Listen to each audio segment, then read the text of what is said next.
Put the puzzle together, piece by piece, and discover the whole truth. Let me introduce you to my friend Francois Duplessis, who has a keen interest in archaeology. He's going to talk about Nebuchadnezzar again today, the whole truth about Nebuchadnezzar, the man who actually got to write a little piece of the Bible. Francois. Thank you, Walter. This is a tremendous research. I'm only going to give you a fraction of it. The name, the throne name of this man, Nabu-Kudurri-Usur, means Nabu, the king's god, Nabu. Kudurri, the boundary stone, and Usur. It means the god Nabu protects my boundaries. He had faith in his God. I was searching for inscriptions concerning this great man. I went to a place called Nar el-Kelp. Nar means river, and Kelp means dark, in Lebanon.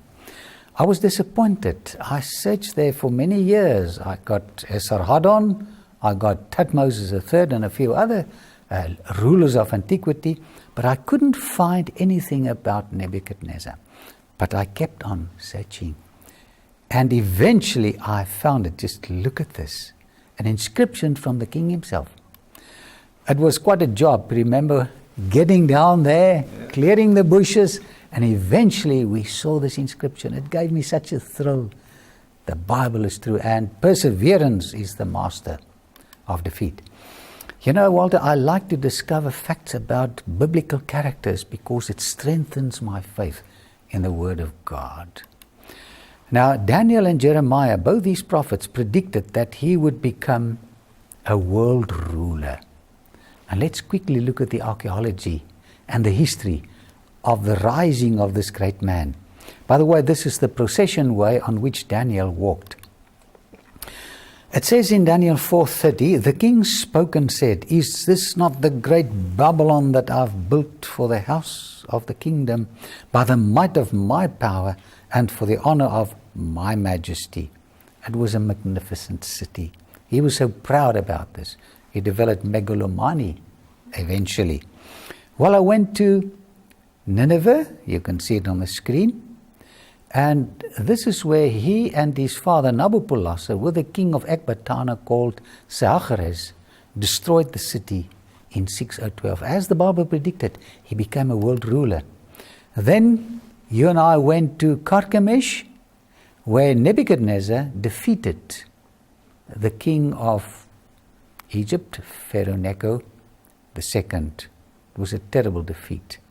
He was becoming stronger and stronger. And then we went to Wadi Briza. We stood there, and there's a tremendous statement of Nebuchadnezzar about his greatness. Just look at the inscriptions here. I was so thrilled when I saw this. Let me read to you what he said, Walter. "I have made the city of Babylon the foremost among all the countries and every human habitation." It sounds like Daniel chapter 4. He's a great man. "Its name I have made or elevated to the most worthy of praise among the sacred cities. The big I am, the king of Babylon." I visited the foundation of the Etemenanke, that ancient tower of Babylon. Etemenanke means the foundation stone of heaven and earth. Here at the Esagila, it was a great complex like the Vatican. People of the world worshipped here. And this is where he restored the great Etemenanke. This is how he prayed. He believed in salvation by works. What he says, "O Marduk, my Lord, do remember my deeds favorably as good deeds. May these, my good deeds, be always before your mind." Salvation by works. "So that my walking in Esagila and Esida, which I love, may last to old age." You know, I looked at an original stone from the time of Nebuchadnezzar. There you can read his boastful words in stone. Daniel 4:34 says, "At the end of that time, I, Nebuchadnezzar, raised my eyes toward heaven, and my sanity was restored." He developed megalomania. He became too great, and something happened, and he ate grass, boanthropy they call it. Eventually this great king looked up and his mind came back. We need to look up, Walter, to God and not to ourselves. I took a picture of you here, Walter, in the Berlin Pergamon Museum. Daniel 4:34 says, after he looked up, then I praised the Most High.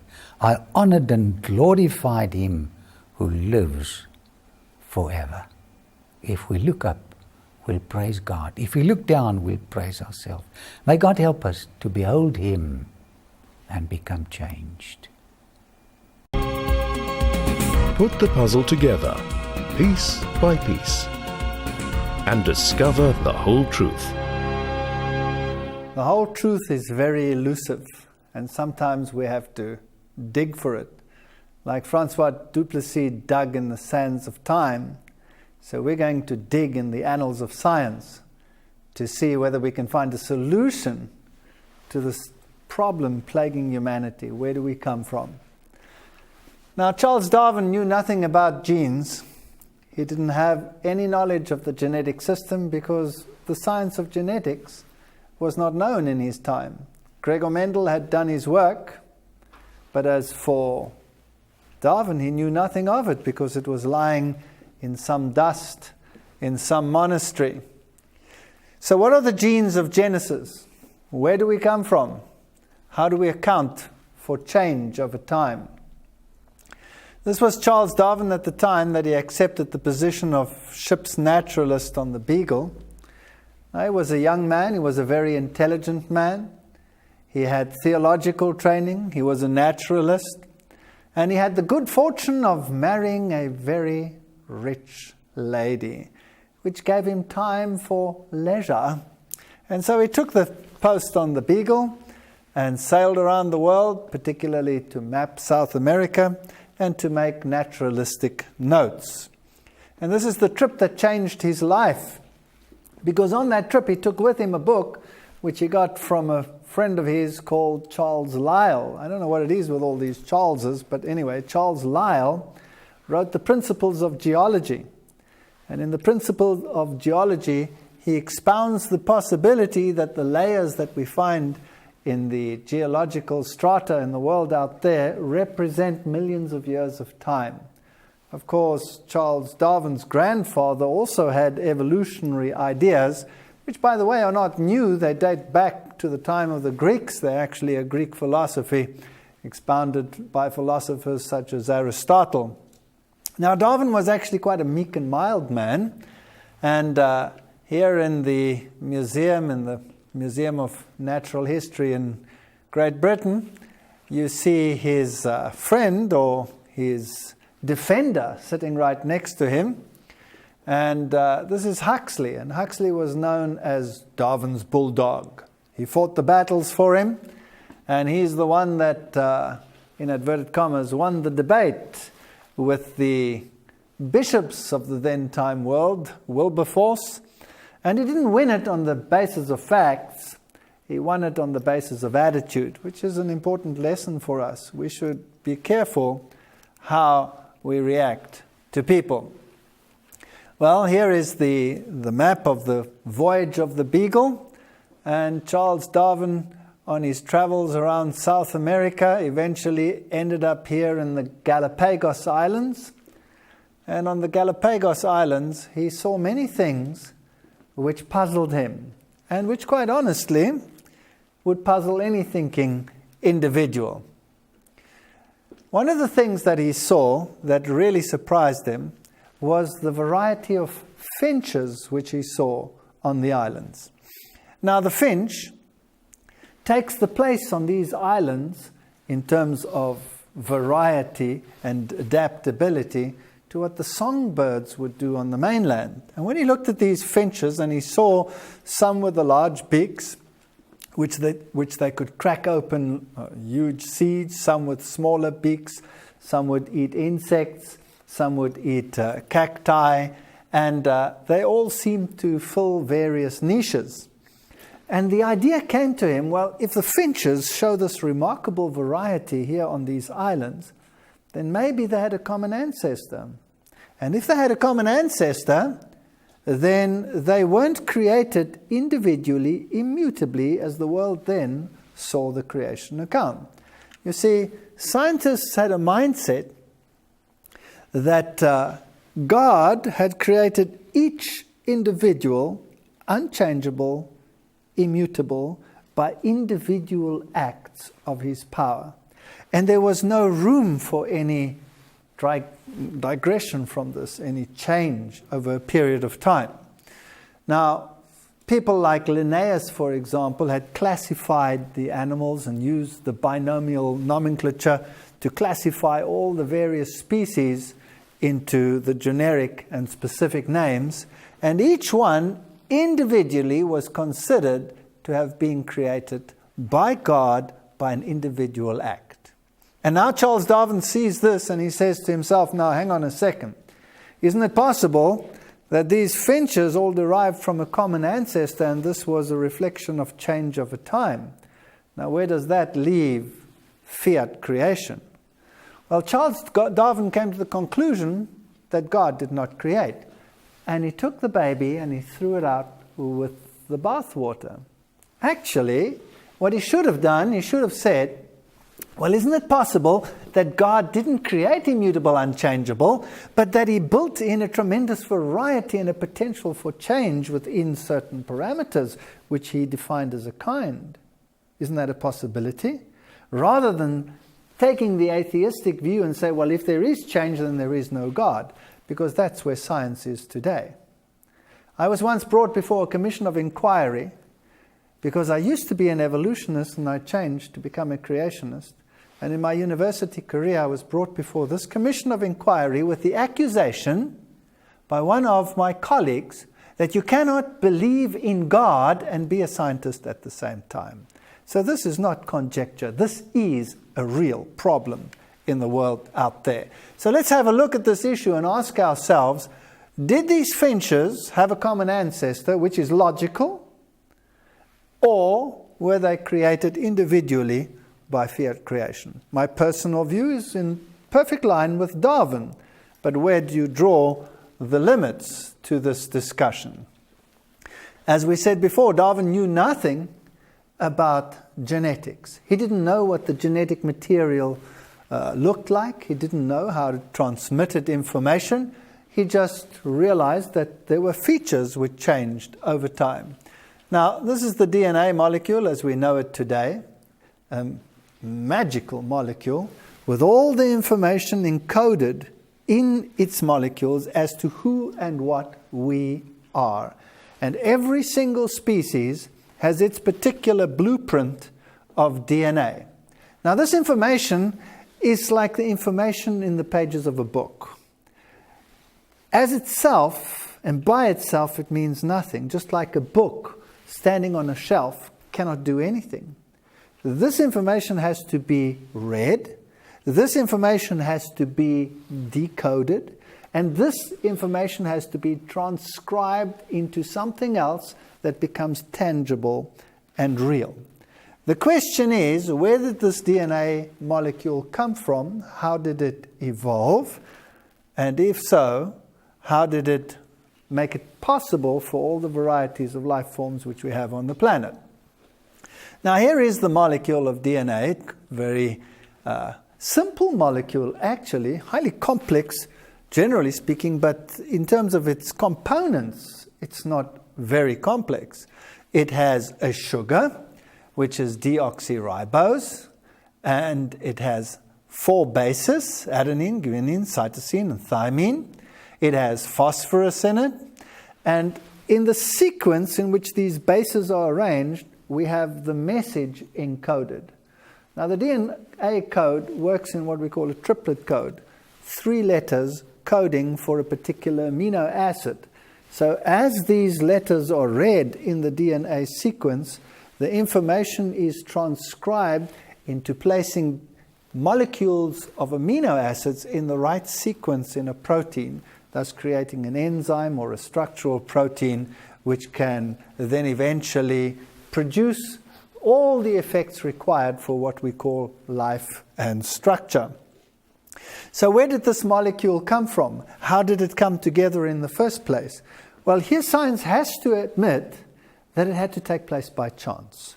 So the molecule had to assemble by chance. There is no selective advantage in producing the molecule, because the molecule in itself doesn't do anything. It's just a container of information. Just like a book cannot construct an aeroplane. So this information somehow has to come together by chance. You know all the conjectures that they use. How long would it take for a bunch of monkeys to type the entire Encyclopedia Britannica? Well, that's where the millions of years come in. You need huge quantities of time in order to make this scenario possible. But even then, you still run into major snags. Now, the bases have to come into a particular sequence to make any sense. And we're dealing with the science of probabilities. Where did the molecules come from in the first place to create this supermolecule and all the other molecules which are necessary for life? Well, experiments that Stanley Miller conducted seem to indicate that if you take a primitive atmosphere and you put it in a bowl and you have methane and ammonia and hydrogen and gases of an inert nature in there without any oxidizing gases whatsoever, and you pass some sparks through it, simulating thunderstorms, well, then you get organic molecules. But of course, you only get them if you entrap them. If they stay where they were, the very next spark or the very next millisecond would destroy them again, so they could never accumulate. So you have all kinds of problems in getting these molecules to form. To get all the molecules of life to form, like the amino acids and the sugars and all of these various components, you need totally different environmental circumstances. For example, if you want amino acids, you need the nitrogen, which you have to convert to all kinds of components in order to get that particular molecule. If you want to make a nucleotide, you'd have to change the nitrogen into something else, like hydrogen cyanide, to get that particular molecule. If you wanted to have the sugars, you have no need of the nitrogens of the ammonias whatsoever. So there are clashing components involved in creating the molecules of life in the first place. So highly improbable that it could ever have happened on this earth. And that's why you have even the conjecture of what they call panspermia, that maybe it happened out there in space. Well, that's just transposing the problem. You can't solve it here, so project it into space. It doesn't solve the problem either. Well, the primitive Earth must have had a reducing atmosphere. All scientists agree with that. Hydrogen, ammonia, carbon dioxide, methane, nitrogen, and then water. And if you had any oxygen, as in the present atmosphere where you have oxygen, well, then these molecules would never come together because the oxidation process would destroy them. So here you have another misnomer. If you have oxygen, you cannot get the production of these molecules by chance. Here's the problem. If you have water, you have oxygen. Because the ozone layer is what protects the world from irradiation and bombardment from outer space. Without oxygen, no ozone. With no ozone, water would dissociate and form oxygen and water. So you would have, and hydrogen. So you would have oxygen from the beginning. There wouldn't have been a reducing atmosphere ever if you have water. But you need water to have life. So there are many, many problems associated with the production of the molecules of life in the first place. What is the probability of just one simple gene coding for just a few amino acids in the right sequence coming about by chance? Well, if you placed a bomb under a pile of wood and you exploded the bomb and boom! At the end process you had a little house, fully functional. What would be the probability of that happening?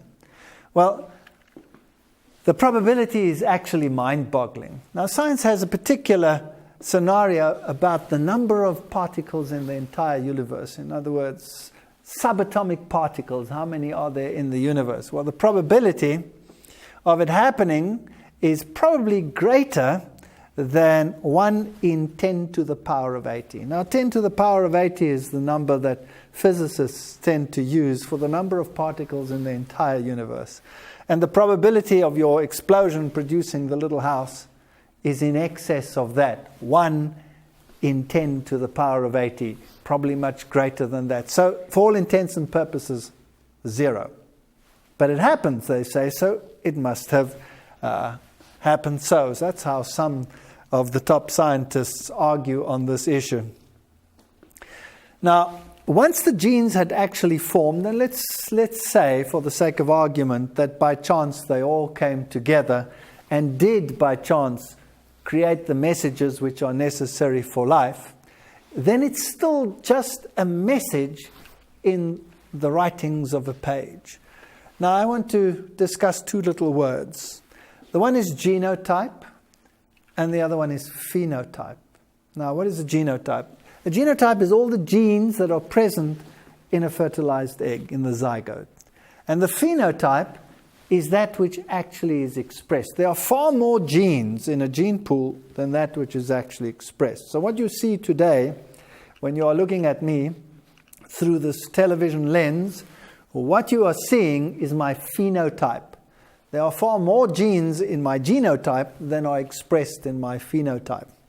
Now there's a law in science that natural selection operates at the level of the phenotype, not the level of the genotype. Now that's perfectly logical.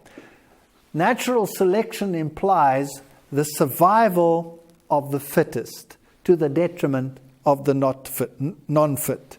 So when you have 2 possibilities, the one that is better adapted physically, phenotypically, is the one that has a higher probability of surviving. So everything that happens at the level of the genotype happens by chance, through mutation. So genotype change takes place by chance. So you have to have a positive mutation somewhere along the line, which is to be expressed in the phenotype before natural selection can work on it. Now science uses examples of positive mutations. For example, sickle cell anemia is the textbook classic. Now this is a scenario where red blood corpuscles don't have the normal shape, but are sickle-shaped, which means they don't bind with oxygen as readily as the normal one. So people with sickle cell anemia are actually sick. They are diseased. But in a malaria environment, they have a selective advantage because the malaria parasite cannot penetrate those corpuscles, and therefore they tend to not get malaria. And that is seen as a positive mutation. Please, that's not a positive mutation, it's a negative mutation. Sickle cell anemia is a disease. There is nothing positive about sickle cell anemia. It's just positive and relative to a greater disease. So there is really no scenario for a positive mutation, but you would have to have them accumulating over time in order to account for possible positive change. So the genotype consists of all the genes in my genetic makeup. The phenotype is what I actually look like. Now, imagine 2 individuals walking around in the Kruger National Park, which has lions and wild animals in it. And the one individual is lean and mean. That would be his phenotype. The other one is short and plump. That's another phenotype. Now, when confronted with a lion, which one has the greater probability of surviving? Obviously, the lean and mean one. So the moral of the story is always to take someone short and plump with you when you go walking in any of those areas. The moral of the story really is that the genotype is not consulted by the lion. The phenotype is the one that determines whether you survive or whether you don't. So chance is the watchword at the level of change at the genotype, and selection comes in where the phenotype is there. Now, did selection produce anything? No. You would still have to have the phenotype come about by chance before selection can take place. In other words, natural selection is not a good creator. It's not a creator at all. It doesn't create anything. So whether you use science and evolution by natural selection, or whether you use creation, the first phenotype still had to come about by chance. What does that mean about the genotype? The entire genotype has to come about by chance. Now that boggles the mind. The probability of just one gene coming about by chance is boom, little house. What about the myriads and myriads of genes which comprise our genotype? What do we have then? Boom, little house, boom, little house, boom, little house, boom, little house, boom, little house. In other words, you have to have a measure of faith which boggles the mind. Now that's fair enough. But then let's argue from the level where we have to argue. If faith is the watchword, then call it faith. Don't call it science. You have to have faith to believe in evolution. You have to have faith to believe in God. Both start at the same starting point. So the genotype is the book of instructions as to who and what each species on this planet is. What it is to look like and how it is to function. The phenotype is the end product of the story. The actual transposition of what is in the genotype to the physical object. Now here is my question. If the genotype is the book of instructions and has to come about by chance, then who wrote the book? You have two choices. The book was written by the God of chance, or the book was written by the author of Genesis. And that is your choice today. You either believe in creation by chance, or you believe in creation by the God of the universe. So here I have a book, and let's assume chance wrote the book. So the book came about by chance. Now all I have to do, this book contains all the information as to who and what you are. Well, let's simplify it, as in the case of our slide, where we had a book and an aeroplane. If this book contains all the information for the aeroplane that I have on the screen over there, well, then that's wonderful. It came about by chance. Let's put the book on the shelf. And now let's wait for the aeroplane to appear. How long will I wait? I will wait forever. Because the information has to be transcribed before I can have the aeroplane. So, let's get to the point where we actually have the aeroplane. Once I have the aeroplane, well, then selection can come into place. Does this aeroplane fly or does it not fly? But what about the process from the book to the aeroplane? How did that come into existence? It had to come about by, well, chance. Because it's not subject to natural selection. Only the phenotype is subject to natural selection, not the process that produces the phenotype. So the information plus the process to produce the phenotype has to come about by chance. The probability of it happening is so mind-boggling remote that you might as well forget it. Here we have the process that actually takes place within the cell. You have your information encoded in the DNA.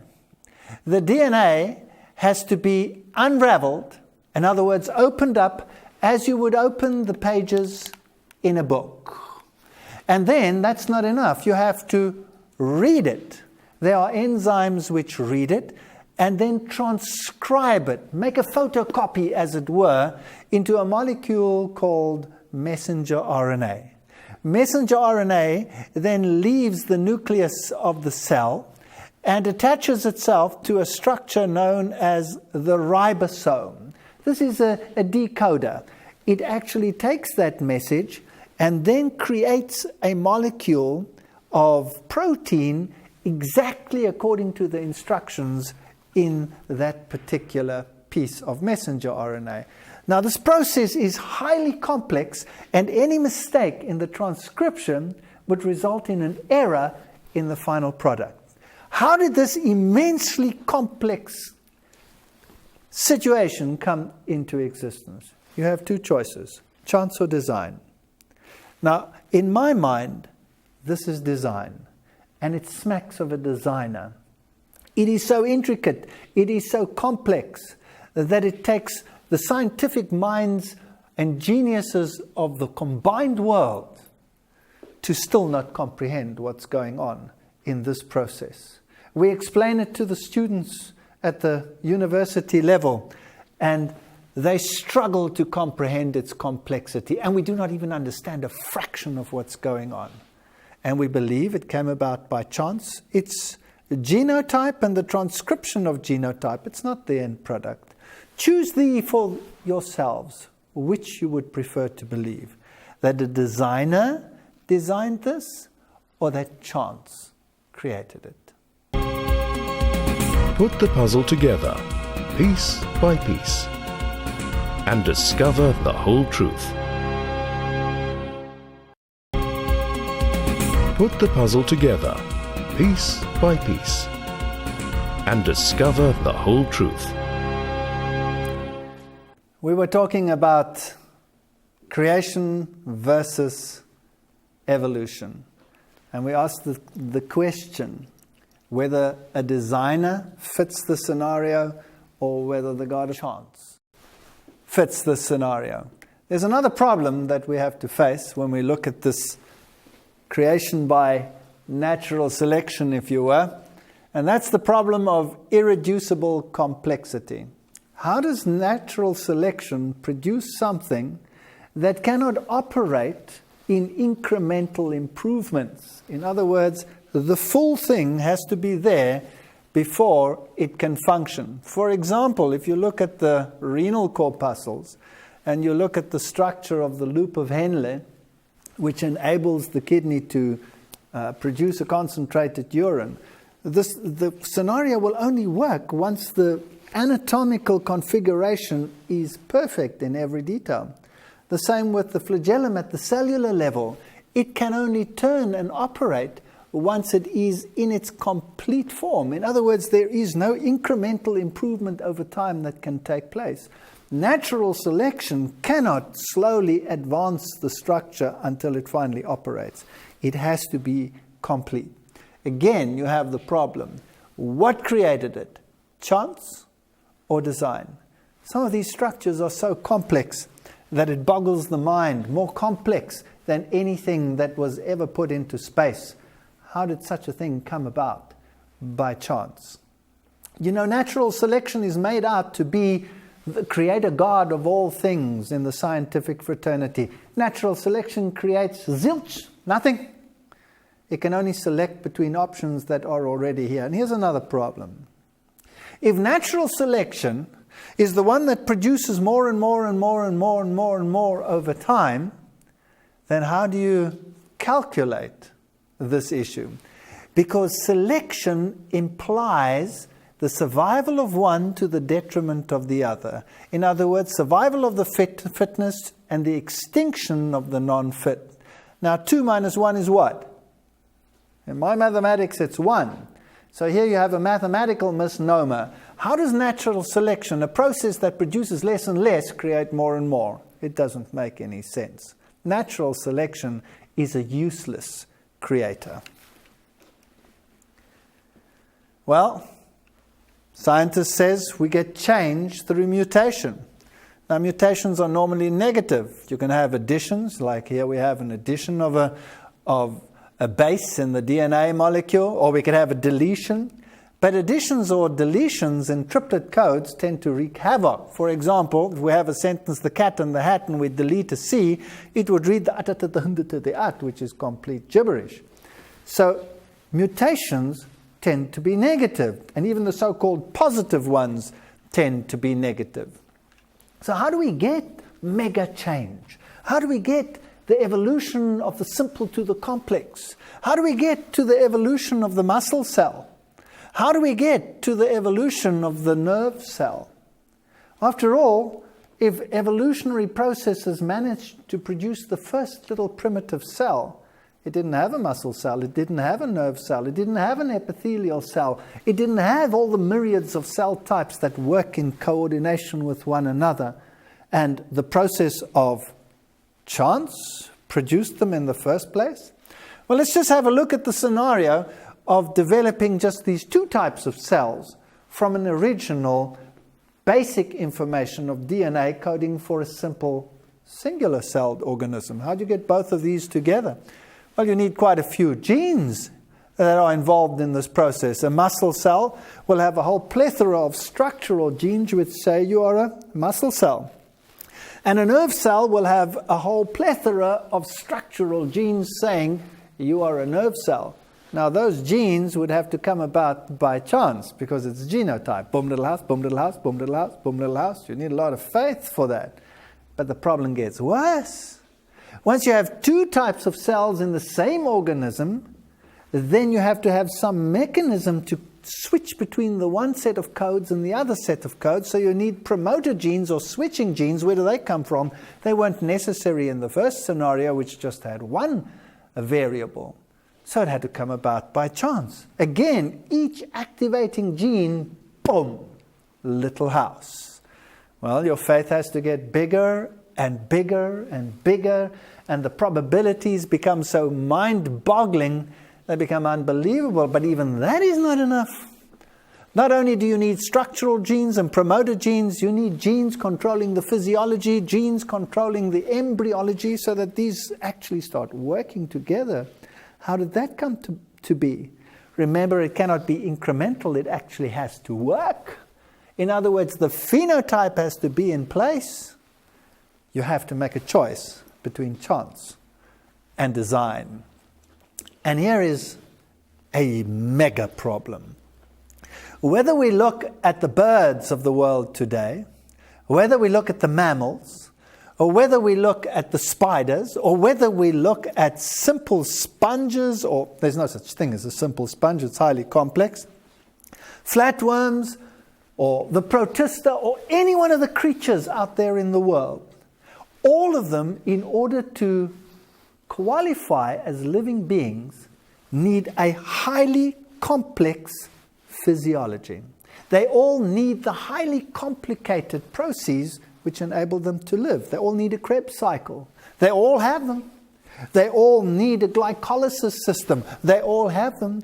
They all need all the gene systems in place to create the amino acids which constitute their very makeup. They all have them. From the very advanced to the so-called very primitive, they all have them. Now here's the problem. If they all had them, and even the most primitive has them, then what? Then they must have been there from the beginning. In other words, all those highly complex processes shared by all the various creatures on the planet were there from the very beginning and had to come about by either chance or design. Or else you would have to speculate that they evolved individually over and over and over again to fulfill the same criteria. Highly improbable. That's why we share a mega load of genes.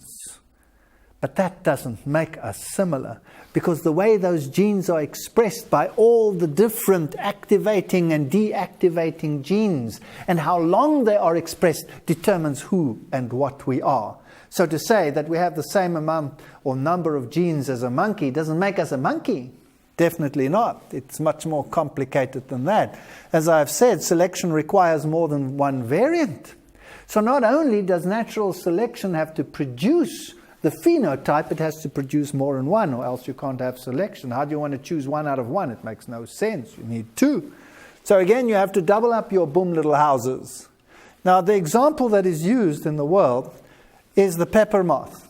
This is, of course, unfair because it never really existed like this.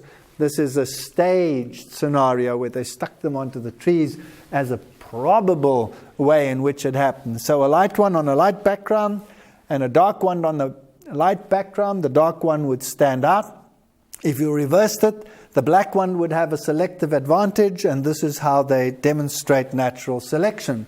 Again, 1 minus 1 is 0. 2 minus 1 is 1.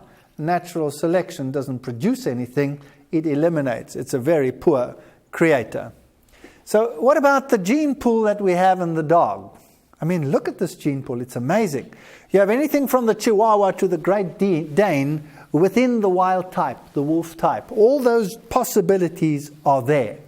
although they're not expressed, once you start digging in this wild type gene pool, what can you dig up with? You can dig up a Chihuahua, or a Dachshund, or a German Shepherd, or a Whippet. What type of ear types do we dig up?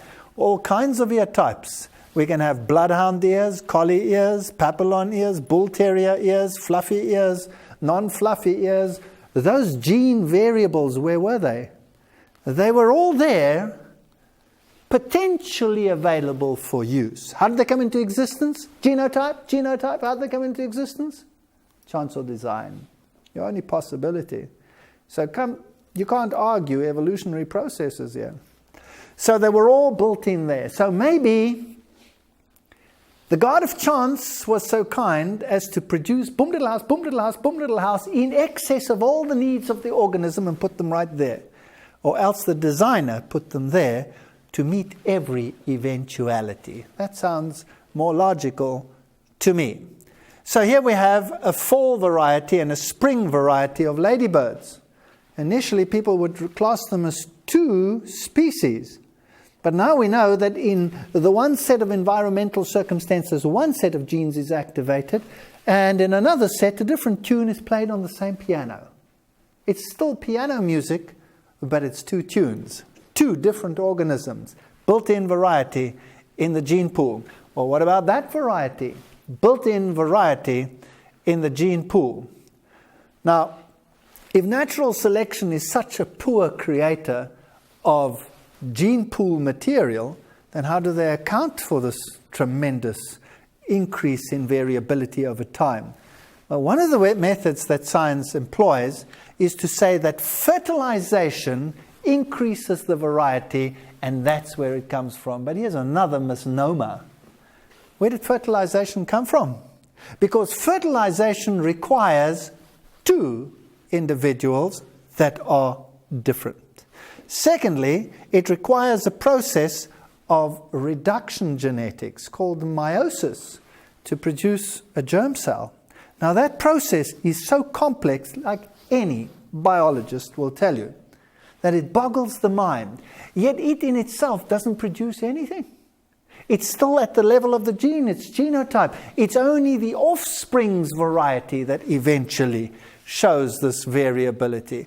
So this process, male and female, how did it come about? By itself, it doesn't produce any variability unless they come together in a positive, productive capacity. So male and female, where do they come from? Science would have to conjecture that this somehow happened sometime in the past by chance. Boom! Empire State Building. Forget about the little house. And then it gets worse. Came about by chance. They had to have the anatomical configurations in order to exchange the material, which would have to be reduced in order to make it normal again in the final analysis. All of that by chance. You don't have any phenotype variant yet until you have the children. Mega problem. The Bible says God created them, male and female. Now that makes sense. We have this exchange of genetic material in the meiotic process. The chromosomes of the father and the mother come together, and then they exchange genetic material. So you have crossing overs taking place, precise crossings over.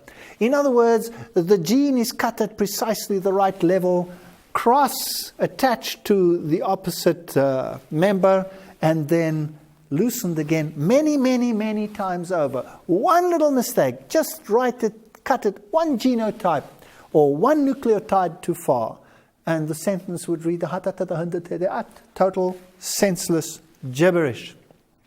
So where did this process of crossing over and exchange of genetic material to produce variability come from? It's genotype. It had to happen by chance or design. Take your pick. It's so complicated, the greatest minds in the world still don't understand it, but we believe it came about by chance in the scientific world. Well, here you have a species that doesn't have eyes. So it's a new species. Is it a new species?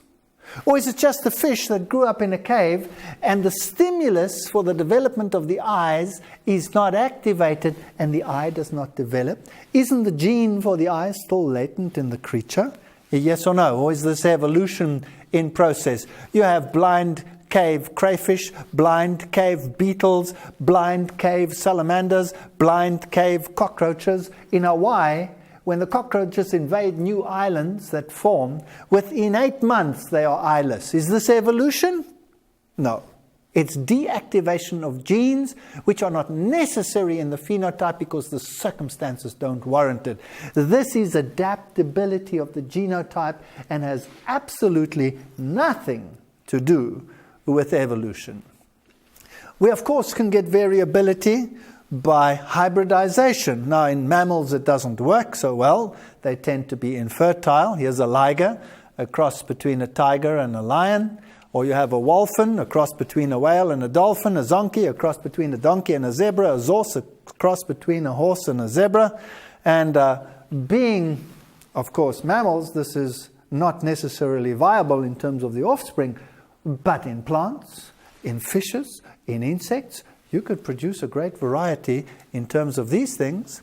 Or you could get fusions of genetic material.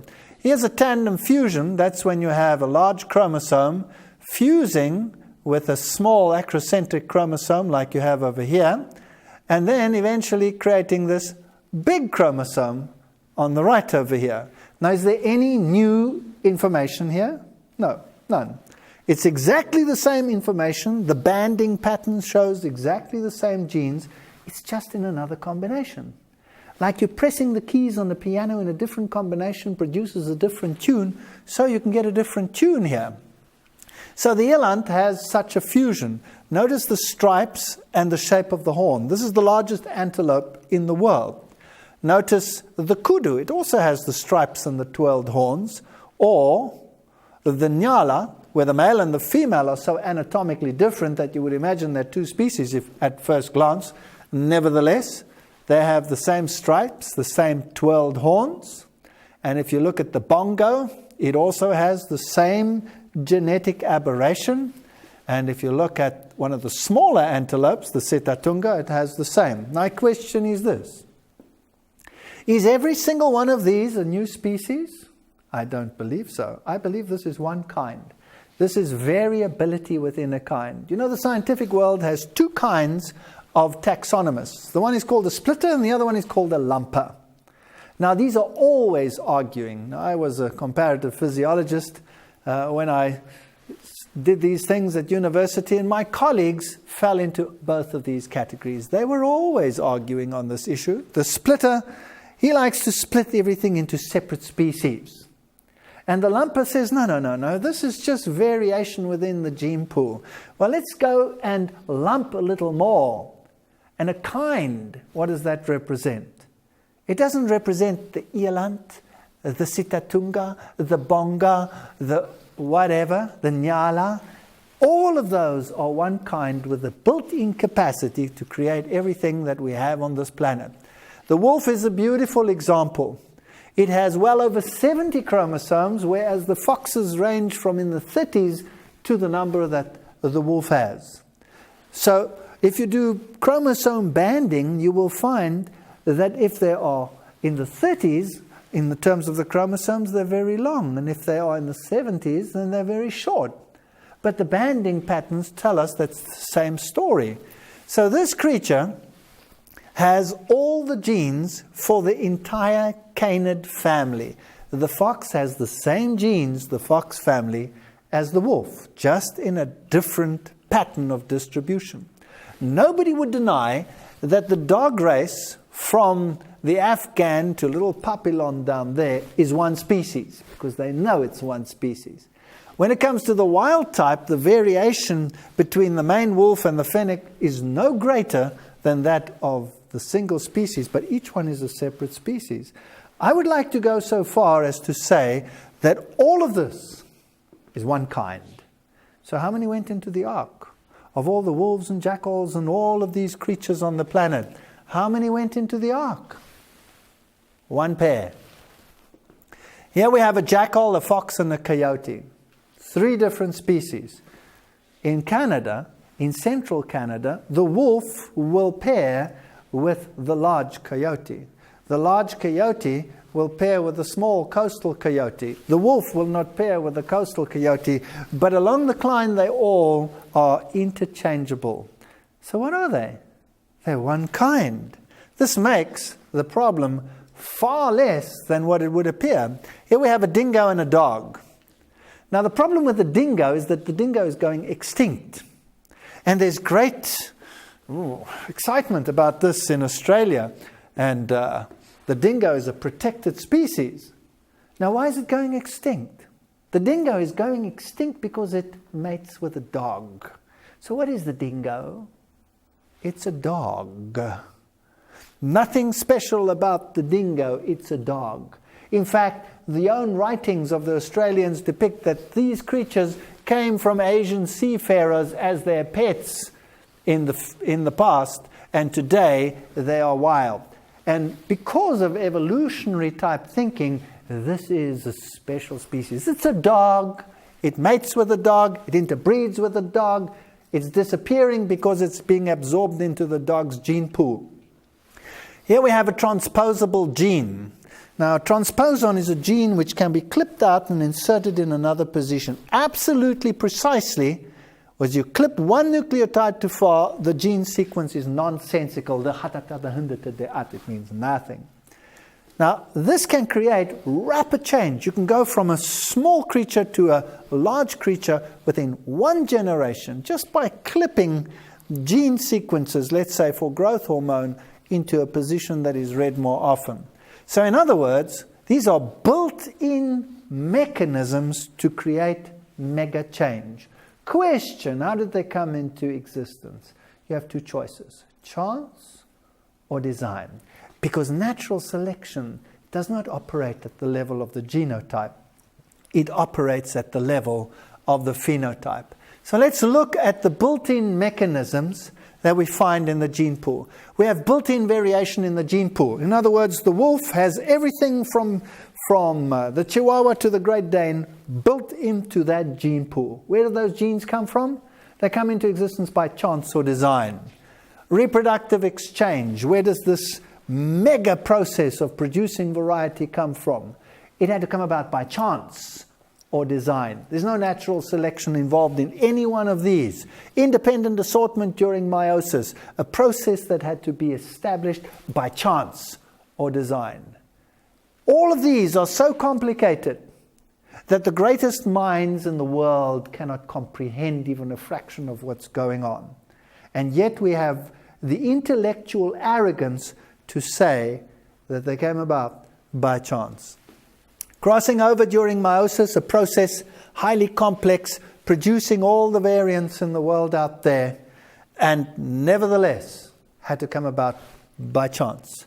Recombination of chromosomes, transposable DNA, or even drastic rearrangements of DNA, which also don't imply new information, but just talk about old information rearranged in a different fashion. For example, naked mole rats under environmental stress will undergo drastic rearrangements of their chromosomes in order to produce a more varied offspring. But the process itself had to come about by chance or design because it's genotype information. So if I were a modern day Darwin, armed with this information about the tremendous potential built into the gene pool that had to come about by the design of an intelligent being. And I came to an island and I found Loxop over there and I saw all this variety. Would I say, oh, there's so much variety here, they obviously had a common ancestor, therefore there is no God? Or would I say, wow, look at this variety that the Creator has endowed this species with? It is phenomenal. Well, let's have a look at the human being. The debate that is raging. Which race is superior? One or the other? Let's look at the ladies. Ladies are always interesting to look at. And Men, of course, are more beautiful, so I chose the more beautiful men of the world to show you their variety. And, well, let's not start that debate. Let's go to family units and let's go to the little children. Now we are on safe ground. Which one of these is the evolutionary superior one now in the mindset? None of them. You see, each one of them is a product of the variety that God has put into the gene pool for us to appreciate. But we tend to place the one in a superior level and the other one at an inferior conjunction. You know, when we look at the creatures of the world, here are the variants of Drosophila. We have Drosophila with white eyes, Drosophila with red eyes, Drosophila with brown eyes, Drosophila with short wings, Drosophila with long wings, Drosophila with more than one wing pair, and all the varieties that you can imagine. These creatures have been bombarded with genetic change more than evolution could have produced over time. But all that has ever been produced is Drosophila, fruit flies. Variants of fruit flies, but fruit flies. So I would like to pose the question, if natural selection is a useless God that cannot create anything, and only can make less and less, how do we account for this beautiful variety that we have? How do we account for all these complex processes out there? How do we account for irreducible complexity? How do we account for beauty, appreciation? We haven't even spoken about those things. How do we account for the transversion of what we see into an image in the mind? How do we account for appreciation and love? All of these virtues built in to each and every single one of us, it smacks of a designer. And as far as I'm concerned, me and my house, we will believe the Lord. Have things on earth always been the same as they are today? Join us next time as we put together the story from creation to restoration.